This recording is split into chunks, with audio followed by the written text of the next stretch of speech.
Undangan besok dari pihak Nokti untuk duduk bersama terkait penyelesaian uang donasi. Kita ini kan sebenarnya punya niat yang bagus untuk Agus gitu. Ya. Jadi pada dasarnya kita akan menggunakan apapun yang terbaik buat Agus, kecuali ada persyaratan-persyaratan yang tidak masuk akal, persyaratan-persyaratan yang melanggar undang-undang gitu.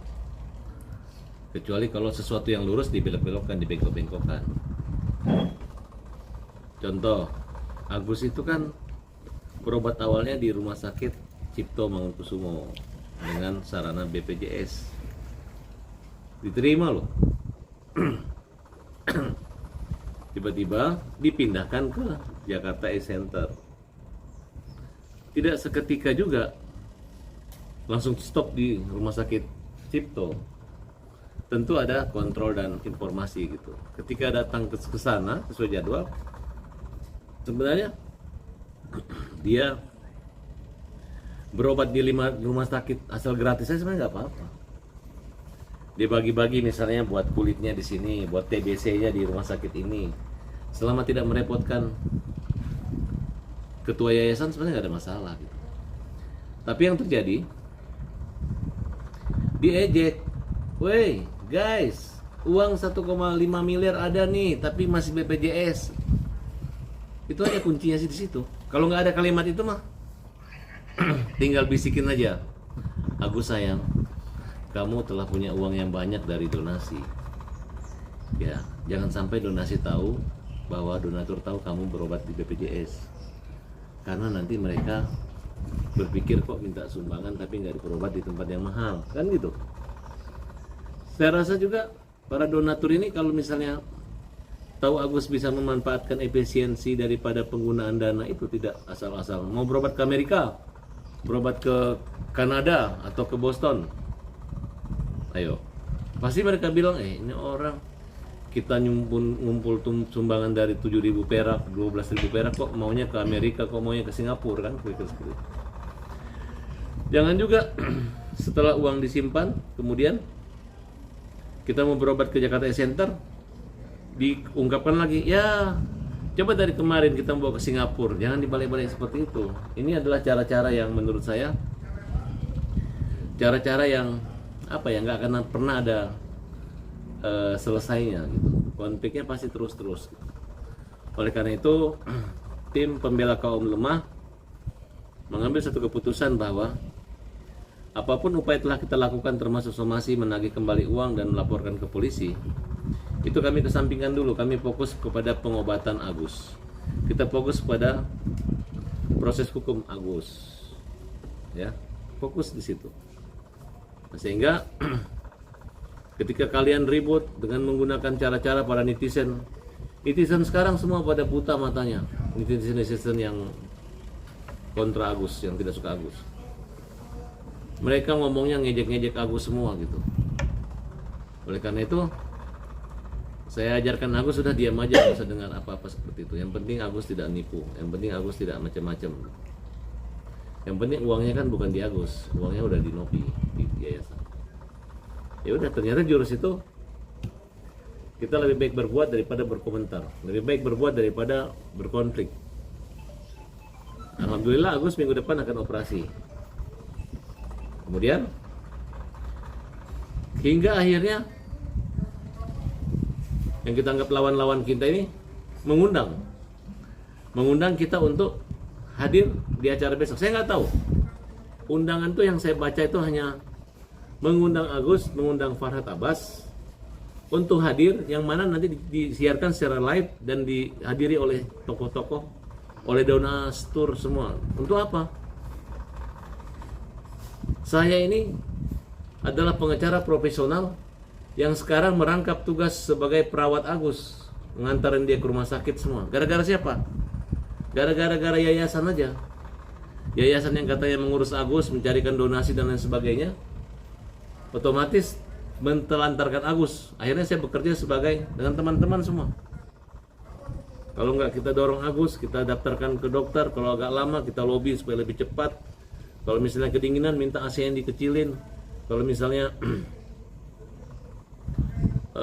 antri, kemudian ya otomatis kalau masuk ke tempat yang penuh dengan pasien, kita tidak seperti biasa ya, pasti kita melayani foto memoto teman-teman yang masyarakat yang melihat. Jadi otomatis kalau satu hari kita biasa senyumnya 1000 kali, ketika kita masuk ke tempat keramaian, senyum kita ketika selfie segala macam harus lebih dari 5000 kali, mungkin 10.000 kali senyum. Itu menambah satu pekerjaan yang menurut saya amal ibadah juga gitu. Tapi kemudian apabila besok kami datang, mudah-mudahan, maksud saya gini, kalau orang mau damai itu nggak ada syarat lagi. Syaratnya adalah siapa yang melanggar norma hukum akan dihukum. Siapa yang curang akan kena ganjarannya, baik ganjaran sosial maupun ganjaran hukum dunia maupun hukum akhirat. Kenapa? Karena saya katakan Agus ini tidak punya kemampuan untuk berbelanja secara masif, secara frontal. Dia tidak punya keinginan itu. Sampai kalau dijemput sama stasiun TV mobil pun, saya masih mengingatkan, nanti tolong supirnya dikasih 100.000. Saking takutnya dia menggunakan uang itu gitu. Walaupun dijemput gratis, nanti uangnya saya gantikan gitu. Itulah cara-cara saya.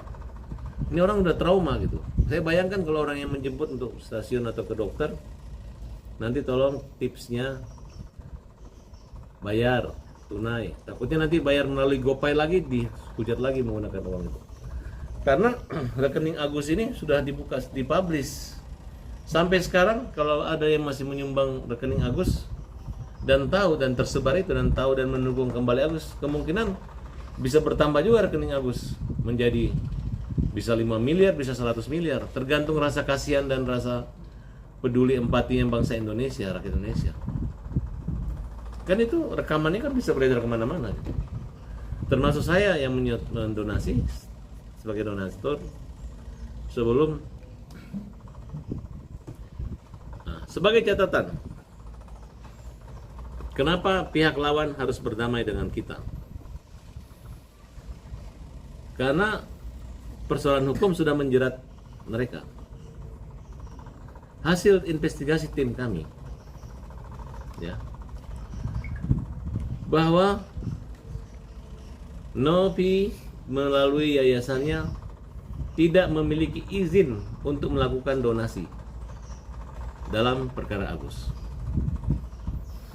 Novi maupun Denny Sumargo tidak punya legalitas untuk melakukan donasi atau pengumpulan dana masyarakat secara terbuka tanpa izin dinas sosial. Kalau kita mau bawa kemana-mana, orang yang paling bertanggung jawab ini adalah Novi dan Denny Sumargo. Tapi pengumpulan donasi itu ada berbagai macam jenis. Khusus buat Agus itu namanya charity. Kayak sumbangan sukarela seikhlasnya saja. Itu tidak ada pertanggungjawabannya. Tidak ada pajaknya. Kayak misalnya ada rekan-rekan artis yang sakit, ya Mas Didi. Kemudian untuk membeli obat, membayar rumah sakit, kumpullah kawan-kawan uang ini. Itu nggak perlu dilaporin ke dinas sosial. Pemahaman ini yang tidak dimiliki. Ketika awalnya mereka yakin itu sebuah charity, tiba-tiba ketika ribut dan tersinggung, dia bilang ini donasi dan harus. Itulah mengatakan bahwa dia menakut-nakuti, mengancam, sehingga beralihlah dana charity itu kepada yayasan tersebut dengan ditakut-takuti semua. Padahal dia tidak menyadari. Dua kesalahannya, pertama melakukan donasi, yang kedua adalah melakukan pemindahan rekening charity tersebut ke dana yayasan. Nah, coba wartawan, kita tanya aja kemana-mana, termasuk Abraham Silaban, Otman Paris, Kamarudin Simanjuntak, Alvin Lim. Tokoh-tokoh ini bukan mendukung Farhad Abbas, tapi menyatakan selama uang itu dikasih ke Agus, itu sudah sah milik Agus. Jadi saya menyambut positif apabila memang kalian ingin mengundang kami untuk mengembalikan uangnya Agus. Silakan, awasi, nggak apa-apa. Apalagi kalau kalian mencontoh kita bayarin Agus, kasih uang dia. Gus, uang ini buat kamu, jangan kasih siapa-siapa. Nggak begitu, jangan pelit sama yang kamu numpang rumah tangganya. Kalau rumahnya bocor, perbaikin, pakai aja uang ini. Mau kasih ke ibumu, kasih ibumu. Ketika kita ngomong begitu, pikiran kita tuh kayak menggelapkan mata-mata gitu. Menggelapkan mata, kemudian kan sudah katakan nih, kenapa tidak stabil emosional Agus? Karena gini, ini fungsi mata, saraf mata ini kalau itu mata suka bergerak begini-begini. Itu apa? Karena dia sangat sensitif. Kalau panas gitu. Nah, kalau kita buka mata kita begini aja 5 menit, panas banget. Coba ada yang tahan nggak begini matanya? 5 menit. Pasti bergerak gitu. Nah, kalau ditutup juga mata begini nggak enak juga. Pasti membuka kecuali tidur. Nah, tapi kalau Agus yang biasa normal, kemudian dia begini. Coba contoh. Denny Sumargo, Novi, kita mediasi. Agus sendiri, nggak boleh ada pengacara, nggak boleh ada kamera. Yang bener aja. Ini orang buta, orang sakit. Kalau perlu Agus di rumah sakit, biar kita yang datang damaikan. Dia kan dalam kondisi, dia kan dalam kondisi tidak normal gitu. Kenapa ditantang untuk menjadi seorang normal tanpa pengacara gitu? Itu tanpa disadari mereka menghina profesi yang mulia ini, pengacara. Dianggap kita ini jadi pengacaura. Padahal kita ini pengacara. Kan aneh gitu. Kita di posisi yang mulia mendampingi Agus, Farhad datang membuat nimbrung segala macam. Masa aku ini hampir 1 bulan loh berhadapan dengan kalian semua ini. Saya tidak pernah melakukan sesuatu yang saya lakukan hari ini dalam urusan rumah sakit. Saya nggak pernah ngantar, punya pacar, punya istri juga ngantar ke rumah sakit pun, kecuali pernah dirawat dulu punya mantan 12 hari, saya betul-betul 12 hari. Siang malam saya jaga gitu, karena ya siapa lagi menjaga kalau bukan kita suami ya, waktu dulu. Nah sekarang kalau sudah ada kasus bapak saya juga sakit, kita ganti-gantian. Kemudian Agus, ya untung Agus orangnya ditemani Wawa dan anaknya Miftal dan Ulan. Jadi Agus itu lupa kalau dia buta karena banyak sekali orang di sampingnya, ambil air, ambil makanan, semua lengkap gitu. Makanya saya bilang sama teman-teman, nanti kalau kita nyumbang jangan hanya nyumbang Agus ya, kasih juga Wawa uangnya. Wawa juga itu harus dikasih. Kenapa ya? Anggaplah dia dapat rezeki juga ya. Bukan hanya yang dapat di rumah orang buta, yang dapat rezekinya orang buta, orang yang tinggalin juga akan dapat rezeki. Bahkan kalau bisa Wawa dapat rezekinya lebih besar daripada Agus, karena dia menampung dan mau bersempit-sempit di situ. Buktinya apa? Wawa dapat AC, Agus juga dapat AC. Kemarin teman-teman bilang tolong ganti kasurnya Agus. Wah, Agus bilang udah cukup ini, yang lubang yang bocor itu adalah kasurnya Wawa. Udah kita ganti nanti. Oh jangan Pak, ini bagus Pak. Itu hanya alasan itu di bawah gitu. Sampai disitulah kita memperhatikan gitu. Nah, cuman ini saya belum ngecat rumahnya supaya rapi, perbaiki kamar mandinya gitu. Tidak mau, takut Pak nanti dikira renovasi rumah, takut dikira memanfaatkan uang donasi, kira seperti itu. Kembali ke acara agenda besok, insya Allah kita akan hadir. Hari ini saya akan kirim surat, kita akan hadir. Bulan Agustusnya atau gimana Bang? Ya rame-rame kita datang semua. Nah, ini Bang, dari pihak setelah uang diserahkan kepada Agus, apakah nanti Abang akan mencabut laporan terhadap Novi atau tetap saja proses hukum berjalan? Enggak, kalau saya dari dulu begini, dari awal kan sudah ingatin. Farhad Abbas itu tidak jahat. Farhad Abbas itu sama Krisnamurti itu kita itu nggak ada ganggu-ganggu orang kalau orang lain nggak ganggu kita. Tujuan masuk kita di sini adalah untuk orang kembali pada fungsi dan peran masing-masing gitu. Kalau Novi peran kemanusiaannya, ya manusia kan manusia. Jangan hanya gara-gara ribut tiba-tiba kawan jadi lawan. Itu doang saya.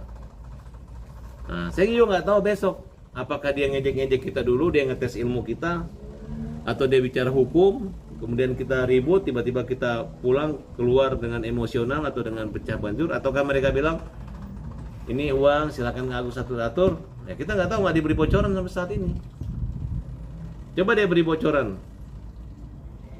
Misalnya besok akan dikembalikan uangnya Agus, akan dibantu, dirawat, akan dijaga 2 orang di rumahnya Agus, dikasih 2 satpam, dikasih Novi dengan Gary ganti-gantian tidur di situ untuk mencatat keuangannya. Wah, senang banget akunya. Betul nggak? Suruh aja sekali 2 kali aja ke Ciledug kalau mereka betah. Kalau orang yang tinggal di Ciledug pasti betah. Itulah negeri damai. Tapi kalau orang yang biasa tinggal di Jakarta disuruh ke Ciledug, di rumahnya dekat bengkel, tiap hari bunyi bengkel, bunyi las segala macam, apa dia betah? Nah, jadi besok saya, Agus semua akan hadir dan mudah-mudahan tidak ada perubahan. Mudah-mudahan tidak ada perubahan. Kemudian kita akan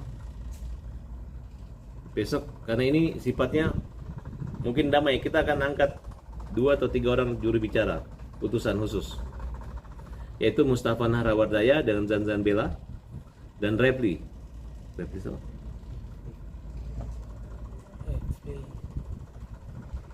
Nanti peran, jadi kita ini sebagai tamu, nanti event organizer-nya yang membawa pasukan ini adalah Zanzan Bella dan Mustafa Nahrawardaya, Rafli Pagarbumi.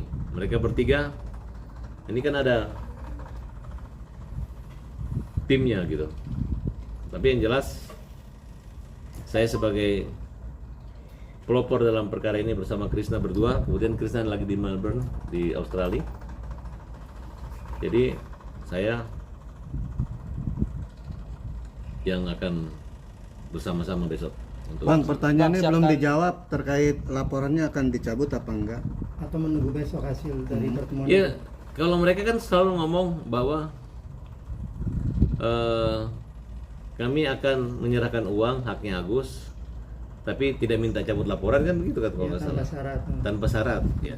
Karena Kalau dia ngembalin uangnya Agus kemudian memperlakukan dan mengajak baik Denny Sumargono maupun Novi, mengajak semua orang stop bully Agus. Agus adalah korban kayak Denny Dargo ya. Sumargo. Bukan Denny Darko. Itu kan bagus tuh. Dia minta supaya biar bagaimanapun Agus itu adalah korban. Ada apa dengan Indonesia? Belum lagi lapar kah? Belum makan siang gratis kah? Sehingga emosionalnya dilampiaskan ke Agus. Bang, siapkan strategi khusus nggak sih untuk datang besok, Bang? Apa sih? Saya adalah orang yang paling siap dengan strategi ketika harus berhadapan dengan lawan-lawan yang dikelilingi oleh ratusan pengacara gitu. Bang, Tapi Mas kemarin kan Ibaratnya kalau saya bawa senjata begini gitu, senjata saya harus double gitu. Itu sudah protap kami gitu. Bang, laporan berarti gimana? Kan besok juga Bang dipanggil juga kan untuk pemeriksaan Novi. Ya, besok kan tidak sengaja juga. Agus dipanggil jam 1. Kalau acara dia majuin jam 9 pagi atau jam 8 pagi ya, besoknya pagi damai ya, kita nggak jadi ke polisi lah. Kira-kira begitu Kak? Ngapain? Orang sudah baik, kan siapa tahu dia hilap dengan menyimpan dana ini, kemudian dia sadar, oh ternyata benar, ternyata ini. Ngapain kita bikin susah orang? Mau nggak kalian kalau kita juga senang-senang, tenang-tenang, tiba-tiba ada yang bikin susah kita, ya kan? Artinya dapat disimpulkan Abang akan mencabut laporan ya kalau Novi menyerahkan uang tanpa syarat kepada Agus ya Bang. Bukan. Nopi itu harus menyerahkan. Kalau sekarang kita ngomong ya serahkan aja di kepolisian. Tapi kalau orang-orang ini punya niat baik dan sadar dan mereka mengatakan itu, saya rasa Farhad Abbas itu bukan apa ya, bukan cari gara-gara dengan orang-orang yang tidak perlu dijali, bukan begitu. Saya hanya lu jangan hajar orang buta. Lu ngajar buta lawan gue. Tapi kalau lu sayang orang buta, ya kita juga sayang sama kalian, kan simpel. Betul nggak?